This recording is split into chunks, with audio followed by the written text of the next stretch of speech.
Conversation with a Geographer. I'm Mike DeVivo, professor of geography at Grand Rapids Community College. And today we're quite fortunate to have Michael Goodchild, professor emeritus at the University of California, Santa Barbara. Mike, thanks so much for being here today and joining us. Very welcome. It's a great pleasure. Well, really glad that you could make it. As we discussed with nearly everyone who is interviewed for this series, I ask, what might have sparked your interest in geography? Sometimes when we reflect upon that question, we think about childhood, maybe early schooling. Also, perhaps you can discuss your undergraduate and graduate studies. Would you care to share some insight? Sure. So I think very early age, I was already busy making maps of my neighborhood. I was clearly interested in when we used to drive from the house in rural Somerset to London. I was very interested in the route that we took. All of these things were part of my early childhood. So was riding trains. And I used to love taking the train to London. And then another element that sparked this was my father, who was an electrical engineer. He was in a reserved occupation during World War II and was making vacuum tubes for radar, which at the time was a very advanced technology. And so he sparked my interest in anything to do with electricity, electronics. I had a ham radio license when I was a teenager. And then I was clearly destined for hard sciences, for physics, chemistry, mathematics. And so geography as a discipline never really surfaced until after my undergraduate. I went to Cambridge. I did an undergraduate degree in physics. And in the mid-60s, the prospects for working in physics were very lean at that time, especially in Britain.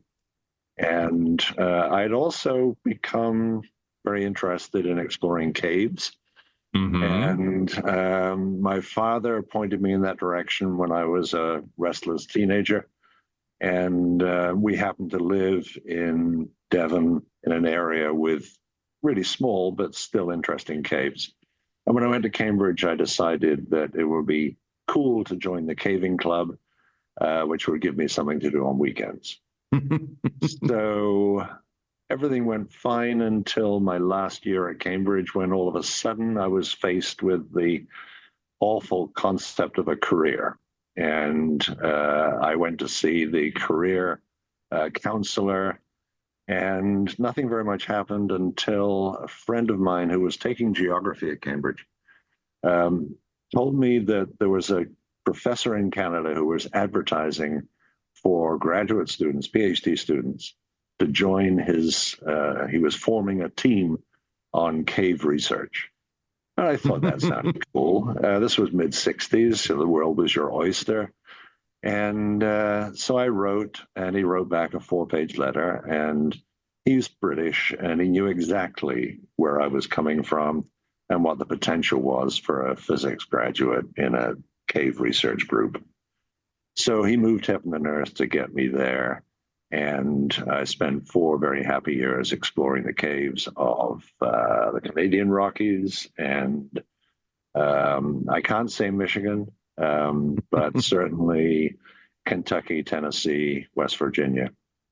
And yet I found, my PhD, of course, was in cave research, but I found geography a lot more interesting than I ever thought it would be. This was the middle of the quantitative revolution. If you could use computers, you obviously had a leg up. And I did a lot of work collaborating with fellow grad students. And so by the end of 4 years, 1969, I was perfectly happy to apply for positions in geography, which I did, and then went to the University of Western Ontario. 1969, of course, was a pretty hellish period. All of the border cities were in flames. And so any possibility of moving to the US was clearly off. People were coming up to Canada to avoid the draft. Mm-hmm. And so it was a very exciting time. And I chose the University of Western Ontario largely because of the serenity of the place, which was very welcome at that time. And so I was there for 19 years. Weren't there some caving opportunities nearby as well? Not really. No? There are. So the Niagara Escarpment ought to have a lot of caves, but doesn't. So we resorted to things like exploring the stormwater drainage system of London, Ontario, which included some magnificent 19th century brick tunnels. But most of the time it was driving south. It was the 15-hour drive to West Virginia. Gotcha. Well, that's fascinating. And so you were involved in both engaging in research and teaching geography. I recall that Stuart Aiken, when he was interviewed, indicated that he found quite a bit of insight from you in terms of his studies, and he appreciated that. But it was later, I guess, in the 70s that you found yourself introduced to the concept of GIS, was it not? Yeah, well, really it started in about 1967 when Harvard's computer graphics lab released the first real mapping software. It was called CIMAP, and they offered it. Yeah, they offered a 2-week workshop in Cambridge, which I signed up for largely because I couldn't understand why you would want to put maps in a computer. Computers at the time were all about cryptography and massive calculations. And what was a map to do with that?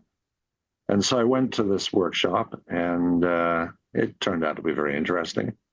And when I got back to Canada, I started writing code for what eventually became GIS. My first PhD, got a job in Ottawa working with the Canada Geographic Information System.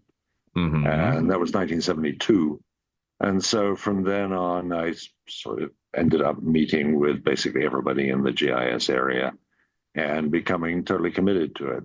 I found it, I once made a list of 7 reasons why I liked GIS. And one of them was its geometry. It appeals to anyone with a sense of geometry. Another was its link to the real world, because it is useful. And that in an academic environment is so valuable. And then it got me engaged with the real world, because you can't really do GIS without looking at the area you're trying to represent in a computer. And so it turned out to be something that's kept me busy, stimulated for now 55 years. Which is quite a long time. And, yes. And you've proven, you've seen many changes from that CIMAP part of the foundation of GIS, where, if I recall, CIMAP, they were a number of printers that would produce these maps that were created by X's, O's, and whatever on some green and white printout paper. Right. And you had to paste them on the wall and stand back 20 feet before you could really see anything. So it wasn't until the mid-70s that the plotter came along. So a computer-driven pen that you could actually make something approaching a map. Would you care to relate how your decision to move to Santa Barbara came about? So by the mid 80s, Ron Abler, who was becoming the program director of the geography program at NSF. Right. Ron was fascinated by what he was hearing about GIS. And particularly, I think one thing that really appealed to him was the idea that GIS was an answer to some long-term issues in geography. The issue of a language for geography, the issue of a theory for map making. All of these things came together in GIS. And I remember a regional meeting of the Canadian Association of Geographers in Trois-Rivières in Quebec. And Ron was sitting in the audience, and we were running a session on teaching GIS. And I think what really appealed to him was the links between teaching GIS and fundamentals in geography. Fundamentals like scale, which have always been a major part of GIS. And the advantage of GIS is that you have a chance to operationalize some of those concepts. So that got Ron to lobbying for a national center. And by 1987, NSF issued a call for proposals. And it became clear to me that I was going to have to move because for some reason I was seen as a valuable asset in any proposal. And I had offers from Buffalo and from Ohio State and then from Santa Barbara. And talking to the family, Buffalo was absolutely a no-no. Ohio State would have been interesting because it's Big Ten, but Santa Barbara had it hands down. So I decided to go to Santa Barbara, feeling that if we didn't get the center, I would still be happy to be there. So it was very much a risk-averse strategy. And so that was 1988. And we moved with two of the daughters who were in high school, and one stayed behind in Canada to go to college. And that was a major life-changing experience. Well, I can very well imagine, because Santa Barbara had been a very small department just a half dozen or so years previous. Right. Before Simonette came on board, and he was able to handpick colleagues that would really create, in many ways, a stellar department, one of the top departments in the country. So there was Waldo Tobler, who Dave persuaded to move from Michigan. Right. There was Reg Gollage, who we bought from Ohio State. There was Jack Estes, remote sensing guru. An absolutely marvelous team to build a proposal around. And Terry Smith, who was a major part of the proposal. So we won the competition. We were given the award in August of '88. And so my honeymoon period at Santa Barbara was 6 weeks. And I stepped in as co-director. And then when Dave became ill and unfortunately passed away, I took over as director. And so that was an amazing period to have a substantial research grant in geography at that time. Was just tremendous.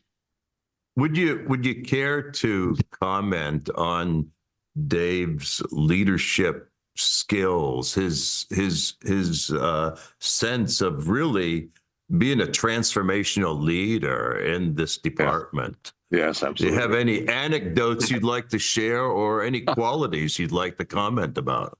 Well, I thought for a while that Dave's number one criterion in attracting serious talent was to look for whose marriages were falling apart. Because that was true of Reg and it was true of Waldo. And he absolutely sacrificed everything. When Reg was on the edge of deciding, Dave flew to Australia, and the story goes that he Right. found him on a beach and persuaded him to come. The And cost. I asked Reg about this at a conference in uh, Lake Tahoe. There was a Oh, yeah. conference of the NCGE, and I recounted this episode. And Reg says that's exactly how it happened. I have no idea how he found me. Yeah, yeah, yeah, I think so. Yeah, he was totally dedicated to the cause, um, at great cost to his family life. Mm-hmm. He was uh, just working incessantly and constantly, and putting enormous energy into NCJ and getting it off the ground. So he was a tremendous colleague. There were a lot of things one learned from Dave. One very sharp contrast to me was coming from Western Ontario, where most of our strategies as a department were defensive. We were trying to say, in the mid 70s, we were trying to deal with the closure of the Michigan department Mm-hmm. at a time when the president of Michigan was the brother of our executive president at Western Ontario. And so it was very much a circle the wagons philosophy. And when I got to Santa Barbara, Dave was adamant that that was totally unacceptable. The department was all about the linkages you made outside the department, outside to other disciplines, and the networks you built. So it was a real eye opener, and I learned a tremendous amount from him. I learned a lot from Waldo Tobler too. Mm-hmm. And Incidentally, Waldo told me that Dave provided some funds for him to put a down payment on a house or something like that. oh, that would be totally Dave. Absolutely. Yeah. Mm-hmm. Yeah. My first offer from Santa Barbara was actually in 1978. And I turned it down on the grounds that housing in Santa Barbara was too expensive at that time. Little did I know, of course, that things got far worse. But when Dave finally came back to me, and I was always amazed when I turned down the first offer, I thought Dave would never speak to me again. But Dave would never hold a grudge. And he came right back to me and was able to figure out how to make it possible for me to move into that housing market. We got one of the first houses that UCSB built for faculty. Mm-hmm. And it was, at the time, the university was very worried about it. Would they actually sell? And of course, now you realize how wrong they were. We were 200 feet from the beach. We were a mile from the campus in these architect designed houses with a hot tub and a pool. And it was absolutely gorgeous. And so we lived there for 24 years. That's wonderful. But you were commenting on your relationship with Waldo. Right. Yeah. He was, of course, very Swiss, although he wasn't actually born in Switzerland, but he was very Swiss in many ways. He was a master of finding the intellectual interest in things that you might think of as just GIS. One of his best known papers is the one about Cappadocia and tablets which have been found, and using, it's in Nature, I think, in 1972 or 3, using the principles of spatial interaction modeling to figure out where some of the settlements were that didn't exist historically, where we didn't know where they were.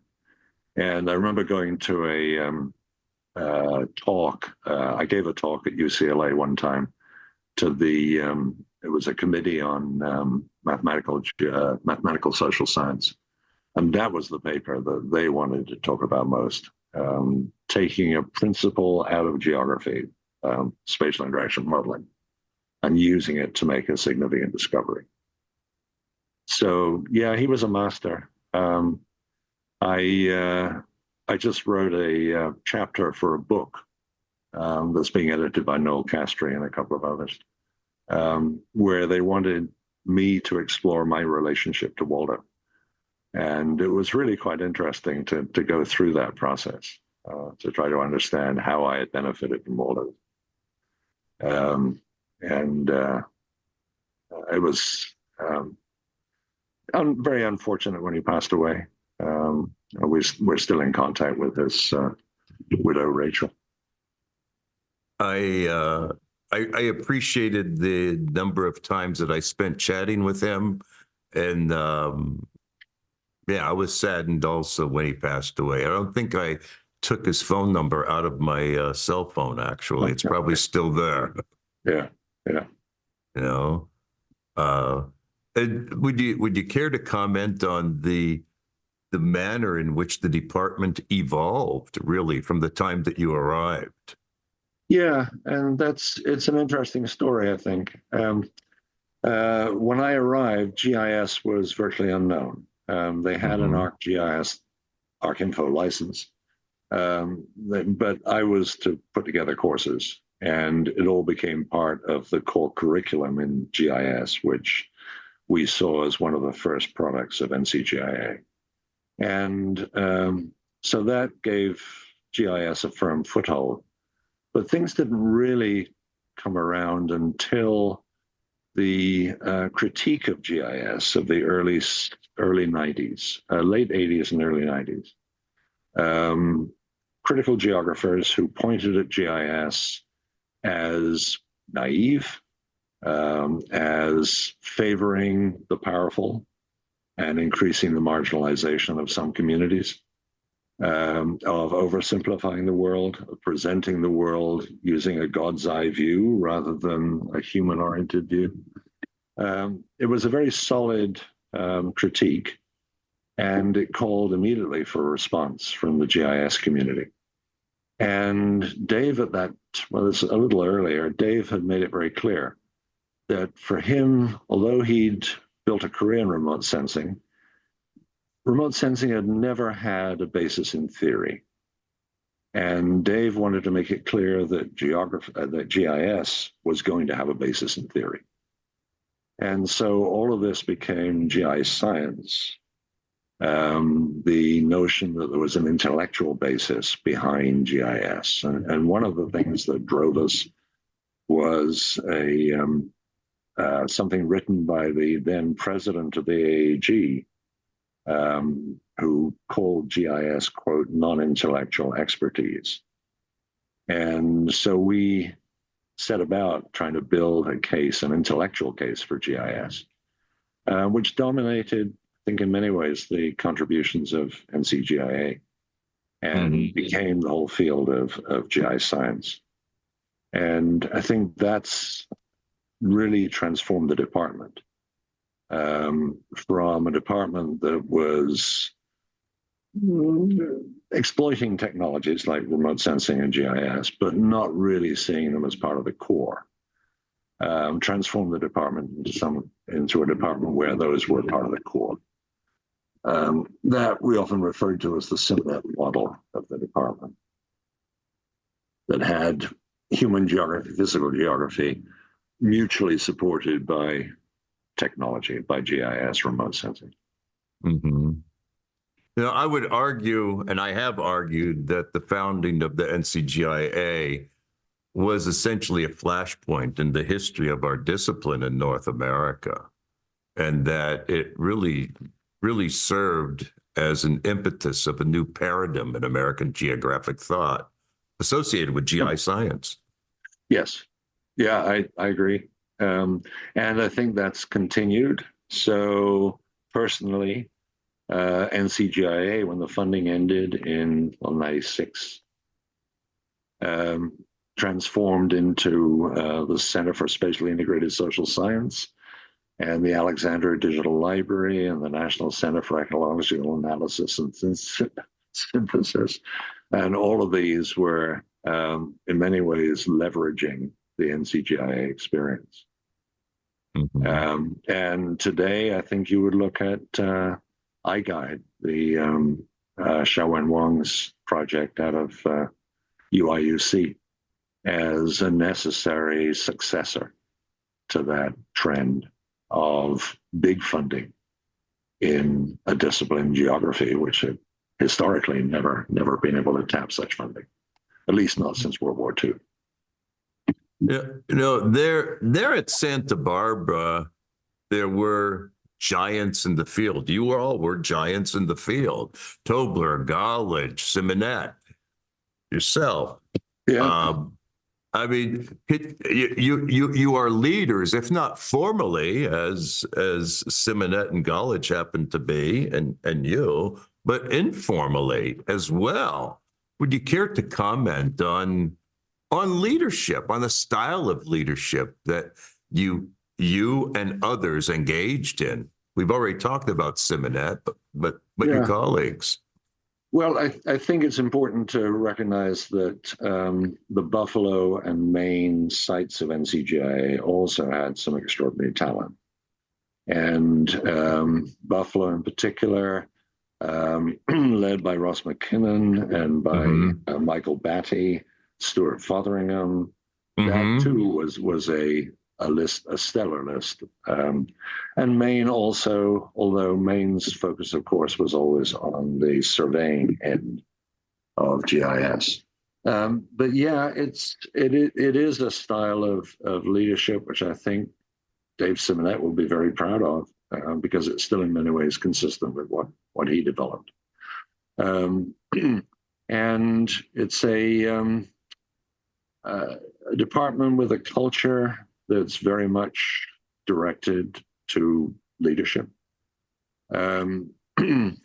When, for example, debates emerged in the department about particular fields we were losing because of retirement or resignation, we were losing the ability to teach in some field, it was very quickly pointed out that the only things that absolutely had to be taught, even at the undergraduate level, were topics that were research areas, active research areas, because the department was primarily about research. Now, you can always see this as part of the danger of campuses of the University of California putting all the priority on research. But it is an argument which directly links research with teaching. So that was one. Another was when it came to salaries. If we were trying to hire someone with a stellar reputation as an associate professor, and that person was arguing for something that was in excess of what some of the senior faculty were making, that was not an issue. We should go ahead, because it's only by raising the salary of individuals that you raise everybody's salary. So very much the kind of argument that's always been used in business schools or departments of economics, which have succeeded in raising their salary across the board. Yeah, I think a very interesting culture, and one that was sustained by a mutual interest in being excellent, being one of the best geography departments around. Which is interesting, I suppose, because not every department has a large number of members that seek to achieve that common goal of being the best. It's unfortunate that many departments are characterized by individuals who say, "Hey, what's in it for me?" Right. Sure. And sure. Or individuals who have the charisma and the leadership skills to build a department, but then when they leave, have nothing left. I remember I chaired the program evaluation committee at Santa Barbara, which routinely evaluated each department. And it was clear that some departments were, in a sense, essentially the fiefdoms of particular individuals. And when that individual left or passed away, it was very hard to see what the future of the department was going to be. Whereas I think geography at UCSB has been founded on a very solid foundation of intellectual content. We would always say that we didn't own any particular slice of the academic pie, but perhaps we led and recruited others to a similar way of thinking on the campus. So I think now you would find geography has an enormous prestige on the campus, just as was originally designed when Hutton Back hired Simonet to build a department.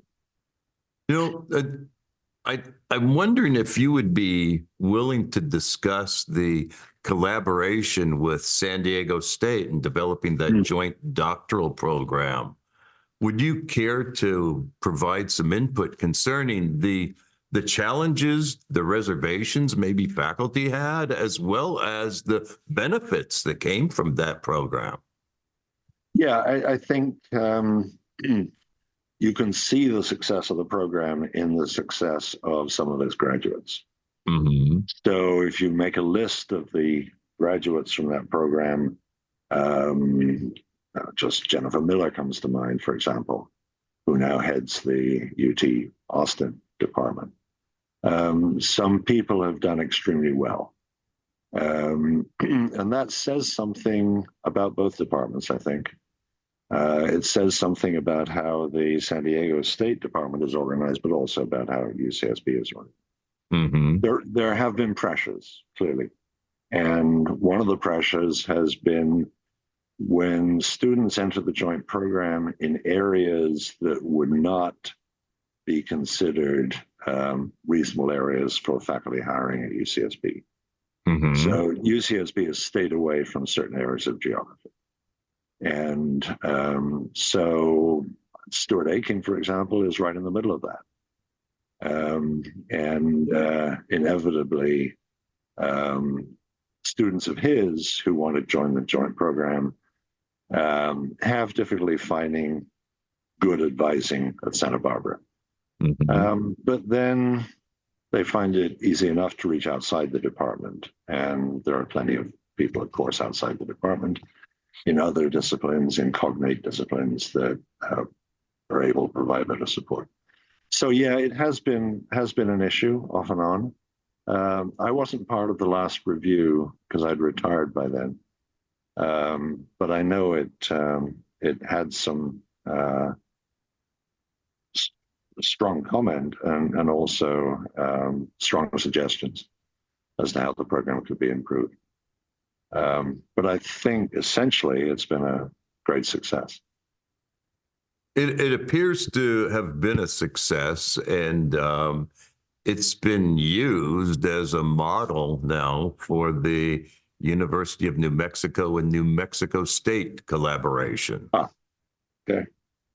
Yeah. So there you go. It has achieved enough success anyway to be emulated elsewhere. Yeah, and it's done a lot for SDSU and the prestige of that campus. It's always good to see a campus where geography is in such a prominent position. Well, it's geography is strong at SDSU for sure. Oh. Well, we only have about a minute or two to go here, and I'd like you to please reflect upon your career, but also think about the research you've engaged in, the leadership strategies you've employed, the advising that you've engaged in, the mentoring that you've engaged in. I know it's a tall order, but I ask you to consider these things and maybe offer some advice for prospective graduate students in geography in particular, and maybe colleagues in the field today. Yeah. So one point I'd make about the NCJA experience is that in terms of managing a large group of people, all with diverse interests. It always seemed to me to be critical to find out what it was that really appealed to each person in the group and make sure that person had opportunities to pursue that interest. You know, in the academic world, if you make an original contribution to some field, it is comparatively easy to justify why that was a contribution to a broadly based center like NCGIA. And so it's possible to give people a lot of freedom to pursue their own dreams, their own visions.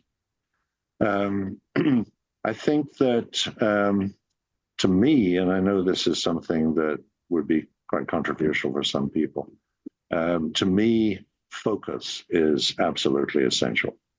The ability to focus on something at the expense of everything else, carve aside time to know what kinds of activities you are most capable of in certain situations. So, for example, what kind of activity are you most capable of when you're flying in an airplane? Because the number of times I've sat in an airplane for 5 hours or 6 hours going to the East Coast, you have to have some basis for deciding what you can do. And typically reviewing papers was something I can do. Writing papers, probably not. Another, I think that geography for me has been an enormously stimulating field, which I've enormously enjoyed. And it appeals to me at a very deep level. I discovered recently that there is research being done on the biochemical effects of wayfinding. When you get to your destination, what happens to your biochemistry? And some of the research seems to point to a release of things like melatonin. Finding your way makes you feel good. And in a cave situation, that, of course, is absolutely essential. I've argued that caves are the most difficult space to navigate known to humanity. Three-dimensional, enormously complex spaces, which defied any ability to map. I think that a lot of it is about who else is involved in your success. We still have a system which celebrates individual success, but increasingly we recognize the importance of collaboration. And a balance between those two, I think, is essential. This is starting to sound like commencement speeches that I've made. But advice to young geographers: you are in the right field. Never give up on a topic that interests you, because even though it may appear that there is no data available or that any conclusion you're going to reach is negative, learn how to spin a negative conclusion into something positive. These are the kind of advice I would give to grad students who inevitably come to your office at some point and say, I'm giving up on this topic because I can't get anywhere with it. Go back, think again, think some more. I think that a successful family life, if you can achieve it, is absolutely essential. It certainly helps. It certainly helps. Even though it becomes something approaching a full-time job when you have two grandchildren graduating in the same week. Yeah, well, no, I am very glad that I blundered into geography. I think the process of career development is essentially serendipitous, and that you are given certain opportunities which you may not immediately see as opportunities, but I think saying yes often is a good guide Don't get a reputation for saying no, because people will stop asking. And say yes as often as you can.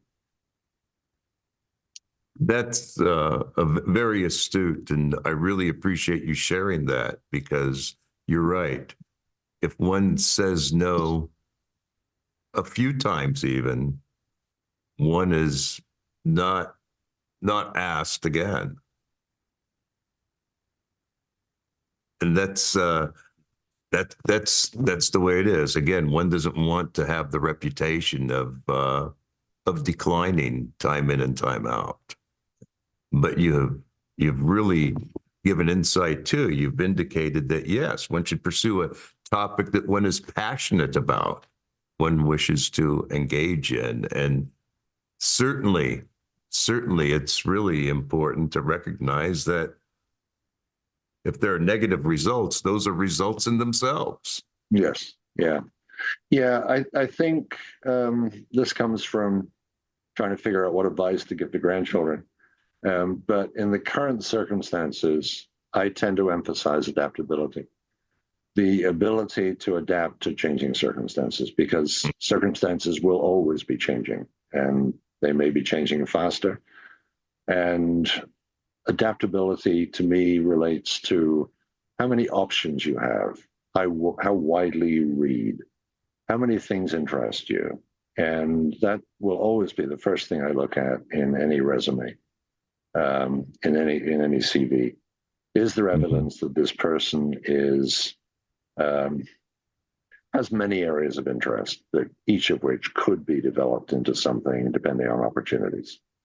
The danger is, I think, in what we might think of as an apprenticeship, where the purpose of graduate school is to apprentice you to an advisor, to become a copy of that advisor. And that, I think, is very dangerous, because it doesn't encourage what you're going to need as soon as that advisor goes out of the picture, which is adaptability. So when I think back on things that I've been able to exploit, if you like, or develop as ideas, they've often come from outside the field, and they've often come from widespread reading. The other advantage of widespread reading is that it gives you the ability to write, and reading good writers, because essentially writing is mimicry, and trying to this, I think, speaks volumes about ChatGPT, because it says that ChatGPT is not going to certainly. And writing enhances analysis. Yep. Just the exercise of writing enhances one's ability to analyze problems and address them in different ways. Just like teaching does. Indeed. Indeed. Mike, thank you so much for spending time with us today. Really appreciate you taking the time to join us for this episode. Oh, very welcome. I've certainly enjoyed it, and look forward to seeing you somewhere in the geography world. Well, thank you so much. I look forward to seeing you as well. You have a pleasant day at home in Seattle. Thank you. Time to get out of the car. I guess so. And this now concludes this episode of Conversation with a Geographer. Thank you.